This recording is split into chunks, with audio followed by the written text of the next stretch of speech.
Remember, this is considered just a practice round, but to give an idea. All right, here we go. So our scorekeepers, I apologize. We have Jolie and Caitlin helping us out with scorekeeping and timekeeping today. Are you guys ready over there? Okay, here we go, judges. We have an 8.6, a 9.0, an 8.2, an 8.9, and an 8.0.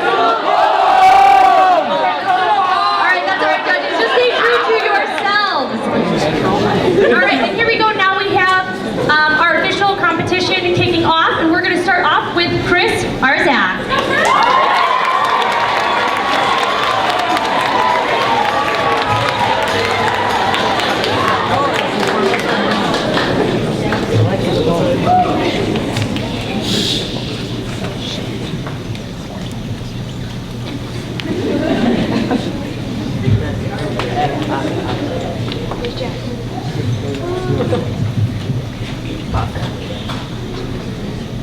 Okay.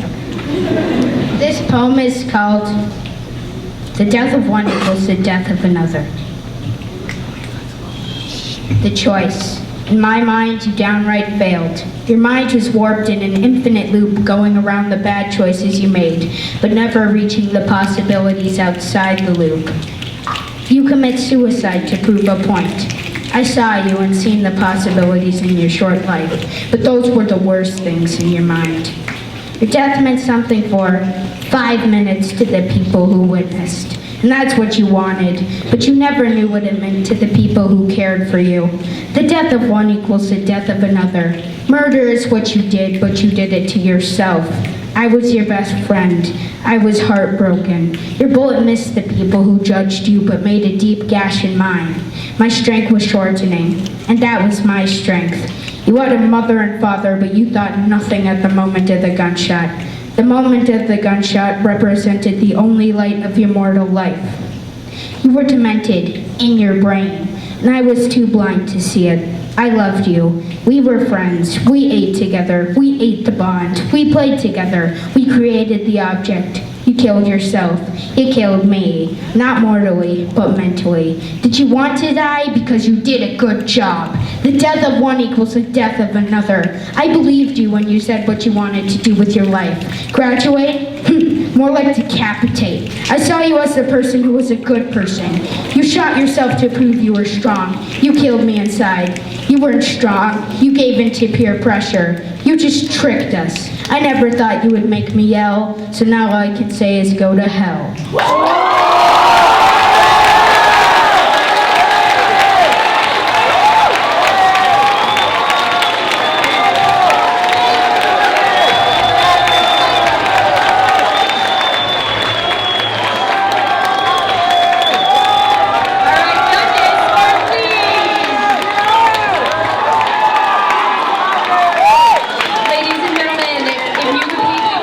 Everybody can hear them.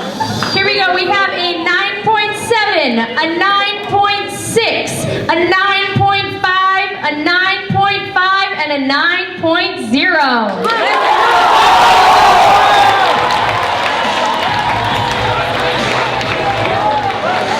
So, before we call up our next poet, I just want to clarify one thing about snapping. If you hear a really great line, you can snap. But we're not going to snap the whole time someone's reading because it's a little distraction to the rhythm that they're going for. So if you hear a great line, sure, snap. But let's not snap along with them the whole time.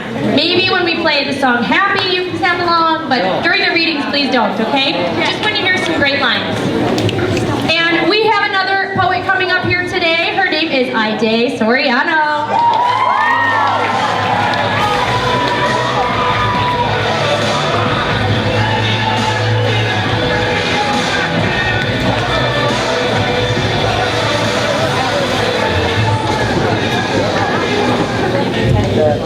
Hi, I'm a bit sick right now, so just bear with me. The title of Hi, I'm Aide Soriano, and the title of my piece is Love. Love. Love. Such a strong and powerful word. Oh, love, love, love. But what is love? No, not the song What is Love by Hathaway, but the feeling of love. I mean, We hear it everywhere, don't we? And isn't love what makes the world go round? I mean, come on, so many people say they're in love. Like that couple in the hall. They just walk down the hall holding hands, then they stop. They gaze into each other's eyes, and that's when it comes out, I love you. The other smiles and laughs, and then they reply, I love you too. But do they really mean it? Do they even know what love is? No. I, personally, thought love was a mutual feeling between two people, but that could be a mutual feeling of anything, even hate. So I searched it up, and Merriam-Webster said, love is a profoundly tender, passionate affection for another person. But I still don't know what it means. Then it clicked. The reason I don't know what love is because I've never really experienced love. I mean, sure, my parents love me, but I've never been in love. Yet again, not a lot of 14-year-olds have. I mean, just think about it. Have you ever been in love? Do you know what love feels like? And what is love to you?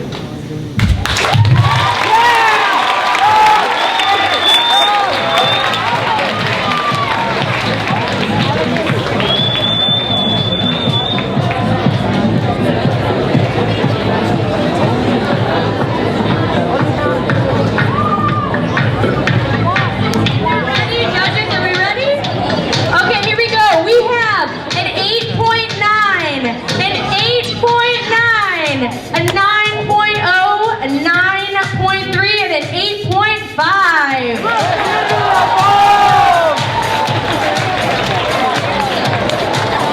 All right, our next poet coming up to the stage is Genevieve Sanders.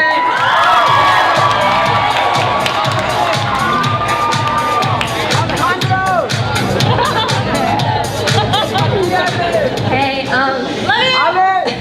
hi everyone, I'm Genevieve Sanders, and I'm going to be reading my poem to you called To the Unborn Child Named Hope.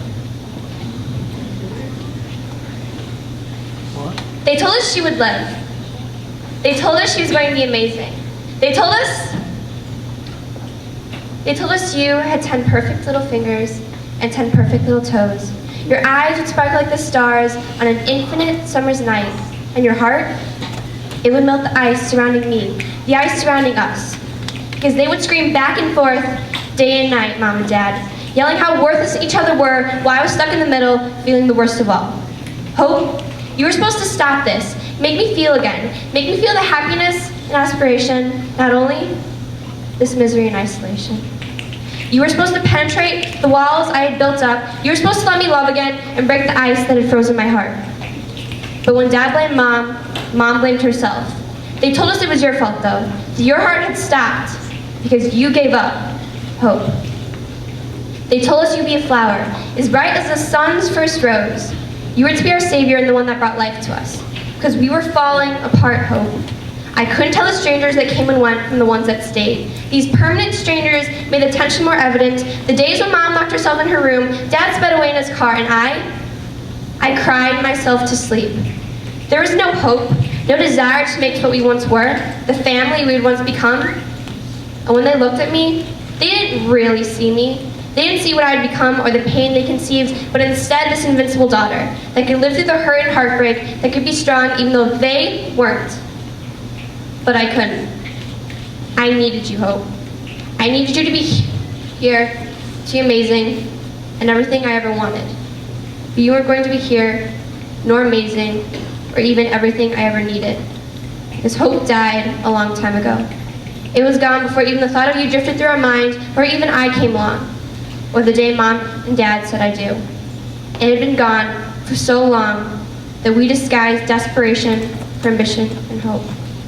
For when Dad blamed our mother, Mother blamed herself. But I knew it was my fault, because I'd given up on you, Hope.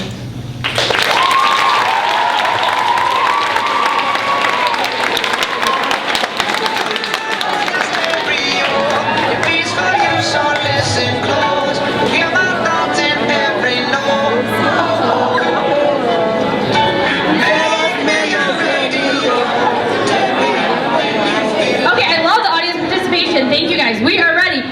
We have a 9.2, a 9.3, a 9.0, 9.0, and a 9.0.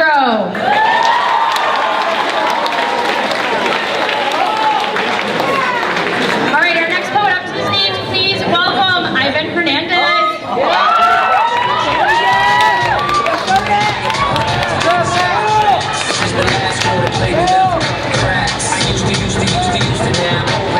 Hi, I'm Ivan Hernandez, and I'm reading Popularity.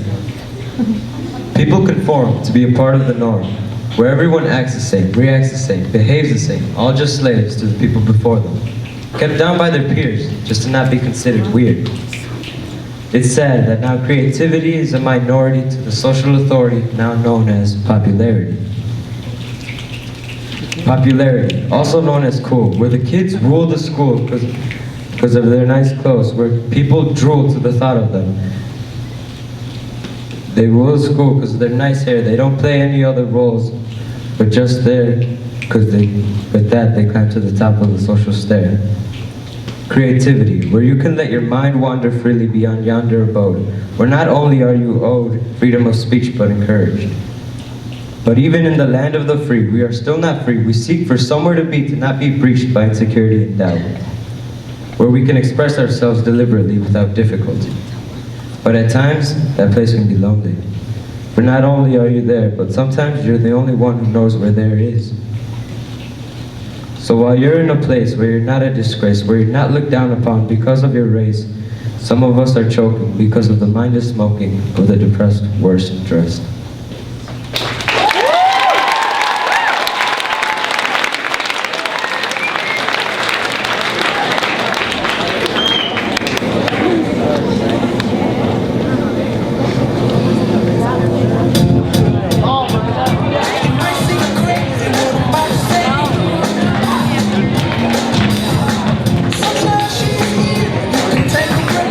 All right, judges are happy with this one. They're already ready for me. Here we go. We got a 9.2, a 9.2, an 8.8, an 8.8, and an 8.8.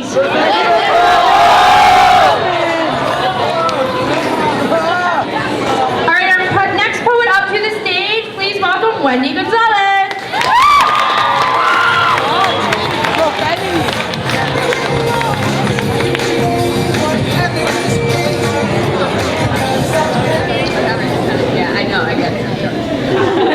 How are you guys?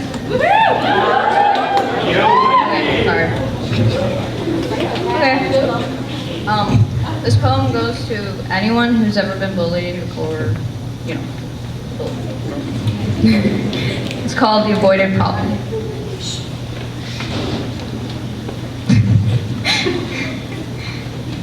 You look, you see, but can you really see past me? These eyes packed with fury, sadness, and waiting for that sense of relief. Now I can tell you what you want to hear about the real world. But truth be told, it will go cold. It's an affliction, but there's more to come. The comparison, the complexion of what once was an avoided problem has become a foolish nonsense to some. As one, you must reflect, use those to connect and learn from your mistakes that caused them. For they are your actions. Be prepared to face the consequences. You don't deserve the satisfaction for this. Things will get bad, that's for sure. As Ed Sheeran would say, everything will be okay in the end. If it's not okay, then it's not the end. So just calm down and don't let your anger out on others. Have the nerve to end a fight instead of starting one. Remember that. Help, they plead. Their eyes fill with fear because their bully was coming near. Who's the next strike? No, speak up. Problems rushing in, there I am to help. I'm okay, that's all they say. I know they're lying. I can see that at any moment they'll start crying. They try talking, but no one hears. Listen, speak up. Listen to the kids who get pushed around, to the ones who scars for more than they could say. Hear their words even though you don't know their names. Because you'll know that even if they're seen as an outcast, the emotional wrecks, the ones who make a peek but don't dare to speak will listen. Some blinded by the eye just avoid all, but not me. I'm here to stay. I really hope you can do the same. For those who feel in need, I want you to...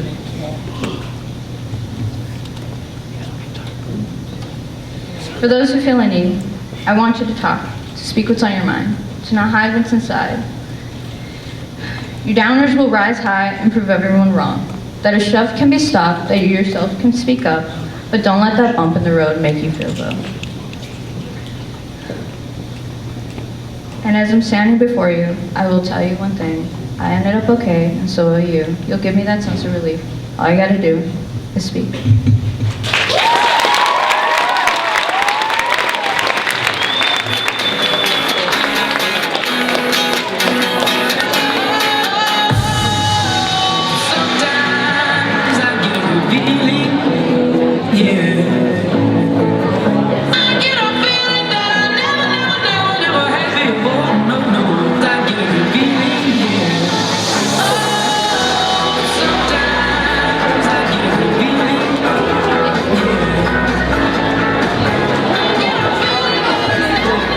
All right, thank you, judges. We have an 8.6, a 9.1, a 9.0, a 9.0, and a 9.0.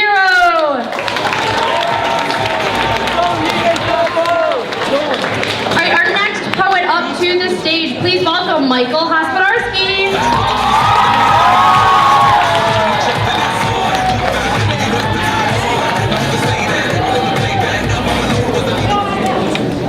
I'm Michael Hospodarski, and my piece is Porcelain Heart Girl. She was told love is a game she'd lose, that she should love no one, and no one should love her. She was told one small crack could be the end of her, and that she was so fragile. They told me not to love her, but I did anyway. She was a normal girl, had normal friends, lived a normal life. But her heart it was made of porcelain. When we first started to date, it wasn't secret. A quick trip to Walgreens took an hour, and her parents soon got suspicious. They found out, and I was given a long conversation on why dating her was so dangerous. They told me not to love her, but I did anyway. She trusted me with her heart. I shined and dusted it each week. I held it with care. I really did. Okay, maybe I chipped it once or twice. Things were moving smoothly, and we thought it would actually work out. But one day, I tripped and fell. Her heart flew in the air and shattered on the floor.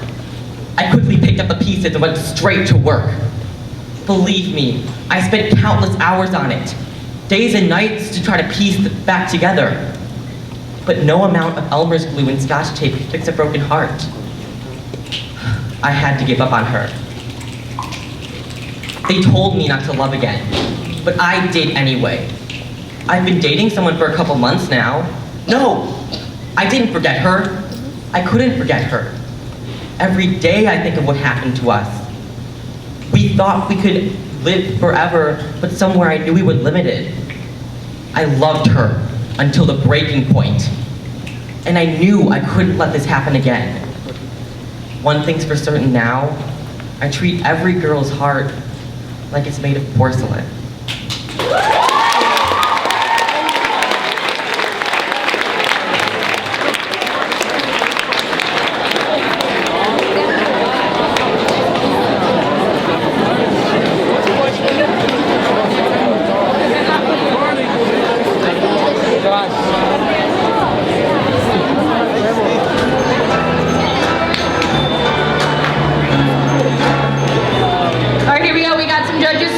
We've got an 8.9, a 9.1. I hear some of you saying that. You are welcome to yell that out if you would like to. A 9.2, a 9.8, and a 9.2.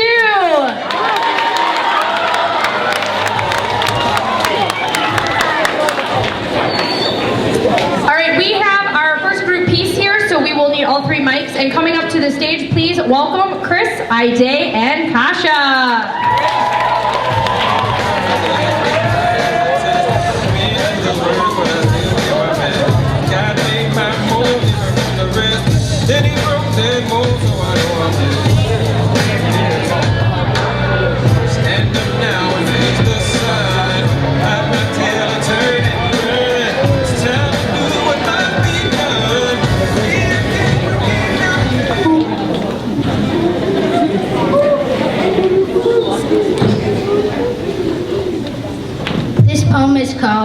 voice of our generation. Roots are deep inside us. You can't move because they are wrapped so closely and thickly around you. Some people make fun of you for them and for who you are. Don't be ashamed of who you are because everyone came from somewhere. Some don't have that deep love and affection that you have for your culture. Some people are ashamed of where they come from, but not me, not us. We are Generation Millennium and you are Generation Y. Always asking. Why do we do this? Why do we say that? Broken shards is how you see me, but I have glue, and I will use it to stick myself back together. Then you can see what I can become. What can we become? So many teachers, Coaches, Parents, and even mentors. Think we don't know how to apply ourselves? Call our generation Entitled, never satisfied, deserving of everything, working for nothing. But our parents want us to have what they did not, so they buy it for us. To not work as hard as they did, to not do as much. Does that make us lazy? Unmotivated? It's hard for me. I hear so many people say I'm just a stupid 8th grader. Whenever I raise my hand, gets the answer wrong. Well, you're right about one thing. We are entitled. I am entitled to have a goal and a dream and to pursue them. our generation is moving at a faster pace. Technology Helps us keep up. Staying inside used to be such a bore. Kids used to spend all day outside. Now things have changed. Kids used to stay inside where technology helps us so well. And we walk around, In our PJs. but we are not lazy. We're just comfortable. And isn't that what you wanted for us all along?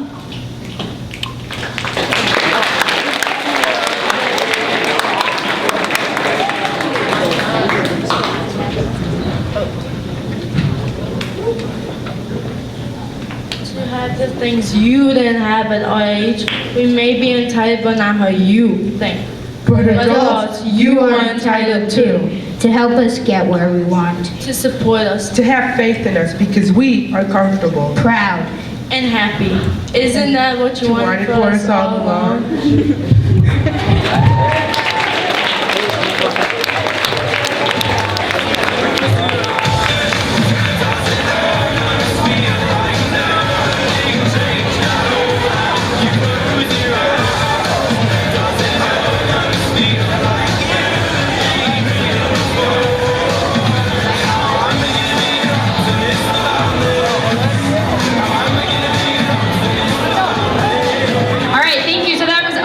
Practicing with 3 mics and they did a great job. Judges, let's have your scores, please. We have a 9.1, an 8.6, an 8.8, an 8.6, and a 9.5. All right, our next poet up to the stage is Sarah Mosher.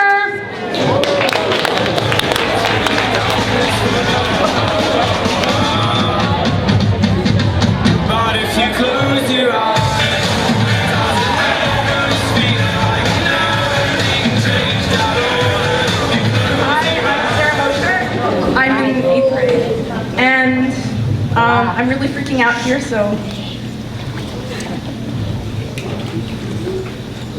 Little white princess. You think you're better than all the little Hispanic kids down the street. Little white princess. You're spoiled out of your skin. You're always like, oh, I've got designer clothes and only the best for me. Little white princess. You expect to be treated like royalty. Well, guess what? Newsflash, you're not the only one who's ever stepped foot on this earth, who's worth it, who matters. You're just a lazy, arrogant, white little princess. Yes, I am white, but that doesn't give you permission to treat me like a killer. Yes, I am white, but it's only part of my appearance. My skin color doesn't define who I am. I'm a writer, and a poet, and a musician, and a student. And I won't rely on your race to judge who you are. Please, return the favor.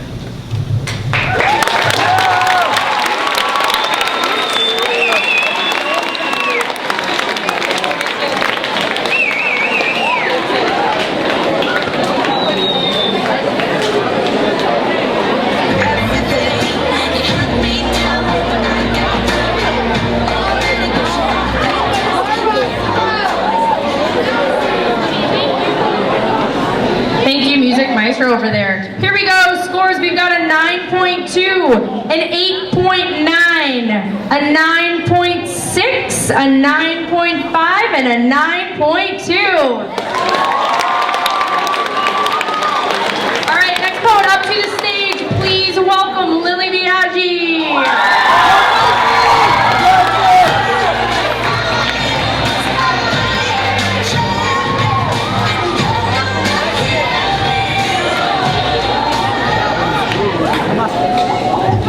Hi, I'm Lily Biaggi, and my poem is called Dear Anna. Dear Anna, I miss you every day that you are not with me. But they tell me it's for the best when you are not here in this hectic hell puffing out hymns of hope. Dear Anna, I love you and always will. Anna, you were the part of my childhood I could never forget. Even if I wanted to forget those memories of long, sleepless nights spent talking to you about my problems and desires, they will never vanish with the long-awaited sunrise.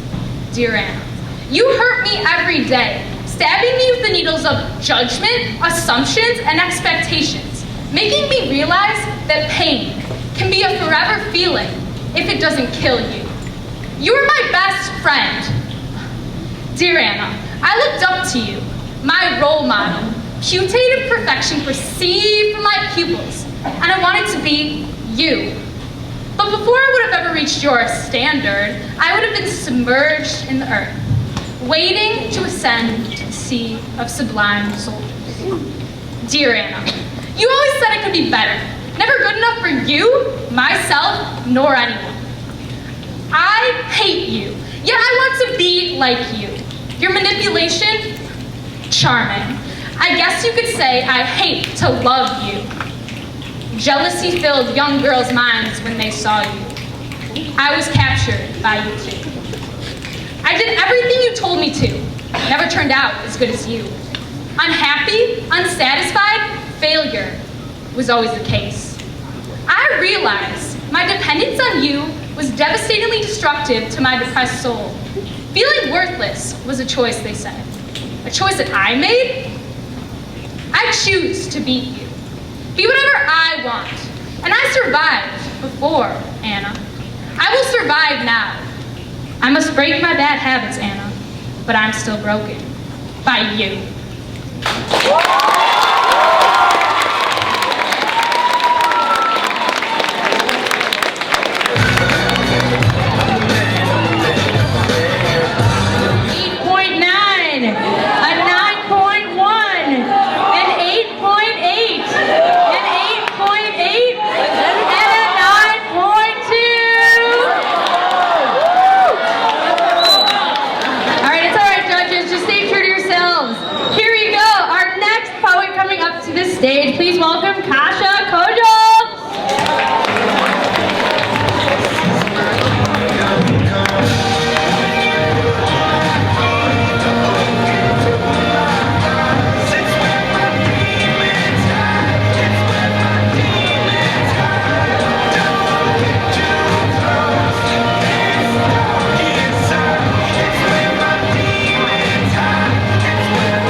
Asha Kojo, and today I will be presenting to you my piece called One Word.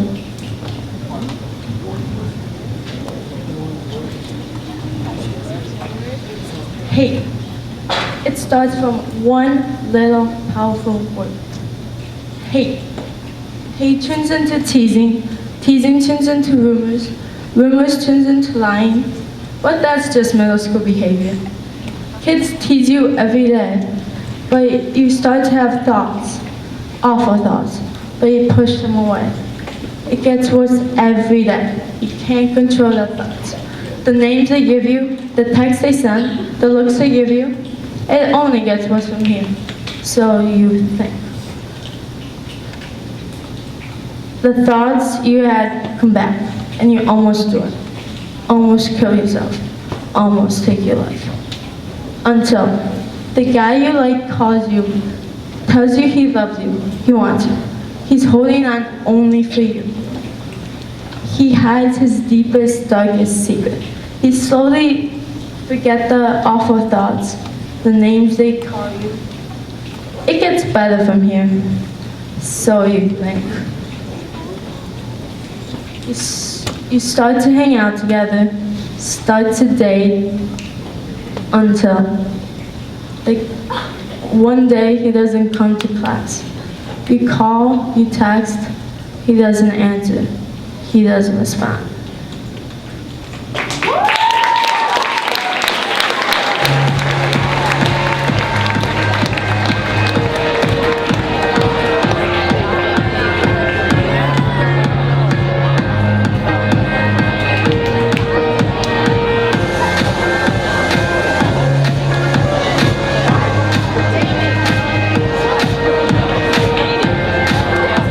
All right, here we go, judges. We've got a 9.0, 9.0, 8.8, 9.1, and an 8.8. All right, our final group coming up tonight. Before we announce our winners, we can't leave out our last group, and that is a group piece, so please welcome up to the stage, Lily, Michael, and Mei Lee.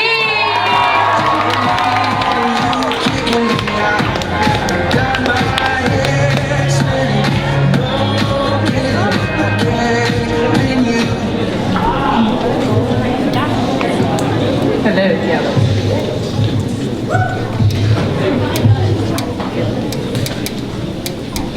Hi, I'm Maylee. I'm Michael, And I'm Lily. and this is our poem, Doubt. So, I wrote a poem, and I sort of want to perform it, but I don't think I'll be able to. Then again, being on stage would be exciting, in front of hundreds of people. I don't know. Well, you won't perform. Don't be shy, just give it a try. The piece is pathetic. But my other friends are reading poems too. You'll do way better. No one will beat you. Yeah, the piece is sort of good. After you tell your story, think of all your glory. As if an amateur could achieve such admiration. The crowd will be chanting. Oh, the laurels your thirsty soul will be showered in. They'll be jabbing, jeering, and joking about that junk. Yeah, it isn't that great. When you're on stage, just think of the goals you set for yourself. What are my goals? Why am I even doing this? Beats me. I bet you barely beat the barriers blocking your bravery. And what if people don't even like the poem? What's not to love? The poem is divine. It's sure to get at least 5 nines. The point is not the points. The point is the poetry, yet the poem is pointless. Yeah, I didn't even put that much effort into writing it. Why recite what you didn't take the time to write? But you did put countless hours. Weeks wasted on worthless, woebegone writings. Will people be able to connect to it? It's as foreign as a figment of fiction. But it will send messages that will mend them. But what if Mess up. I don't want to be... Humiliated on stage. They will hate it. They'll be scrutinizing you with those slits, waiting for a slip in the syllables slithering from your lips. They'll be devouring your essence with their eyes. Outside, you'll seem emotionless when you're really dying inside. Time to read it. The crowd's compliments will show your dominance. Your confidence will be prominent. You'll be courageous, maybe even a little outrageous. Don't hide, light the fire inside. Fear the frightful future. Don't be scared, the poem needs to be shared. This is my poem. This is my poem. This is my poem.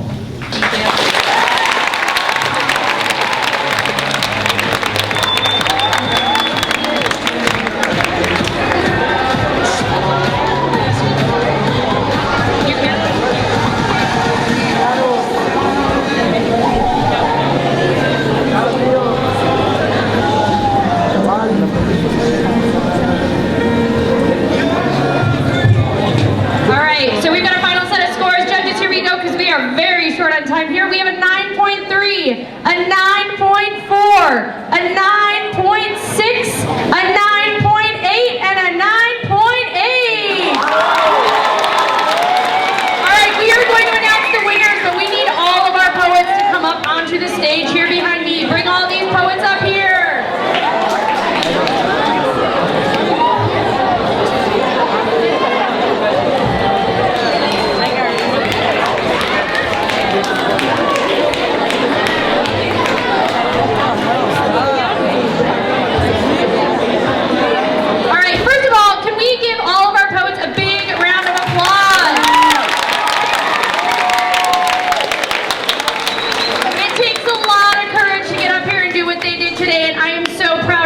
far too to be a Husky right now. Judges, thank you so much. Let's give them a round of applause.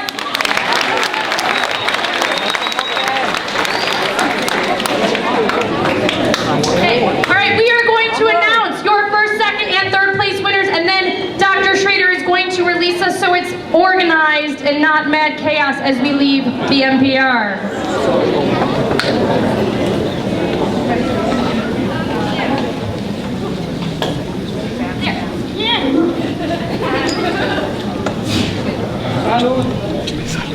All right, wow, these are only very, very few points away. In fact, they're not even points, they are less than a point. Here we go.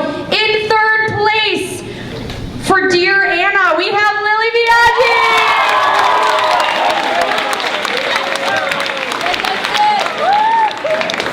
In second place, for The Death of One Equals the Death of Another, we have Chris Arthur.